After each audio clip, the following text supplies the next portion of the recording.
heritage isn't known, then obviously a huge portion of your self-image goes down the drain. And that's why it's so important, I believe, to take that young 6-year-old boy by the hand and walk down the street and give him a black history lesson and point to his shoes and say it was Jan Matzliger, a black man, who invented the automatic shoe lasting machine. And he steps on that clean street and you tell him it was Charles Brooks, a black man, who invented the street sweeper, those machines with the big brushes. And down that street comes one of those big refrigerated tractor trailer trucks, and you tell him it was Frederick Jones, a black man, who invented the refrigeration system for trucks later adopted for airplanes, boats, and trains. And it comes to a stop at the red light, and you tell him it was Garrett Morgan, a black man, who invented the traffic signal. And you can tell how he also invented the gas mask that saved lots of lives during the war.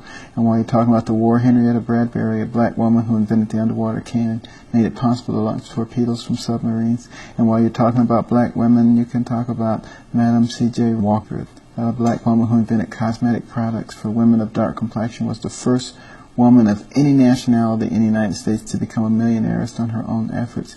And you'll walk past the hospital and you can talk about Charles Drew and his contributions to blood banking, the understanding of blood plasma. Daniel Hale Williams, the first successful open heart surgery in the world, at an operative mortality rate of only 1.5%.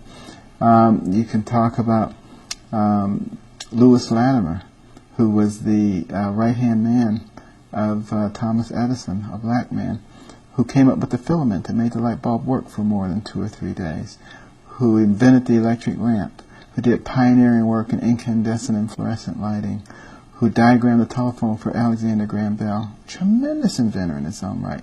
Almost no one knows of him. You can walk across the railroad tracks and talk about Andrew Beard, the automatic railroad car coupler, which spurred on the Industrial Revolution, or Elijah McCoy, automatic lubrication system for locomotive engines. And he had so many great inventions, people would say, is that a McCoy? Is that the real McCoy? Which is where the term comes from. One of the greatest inventors in the history of man. And people don't know that he was a black man. And, that's how you remedy the situation.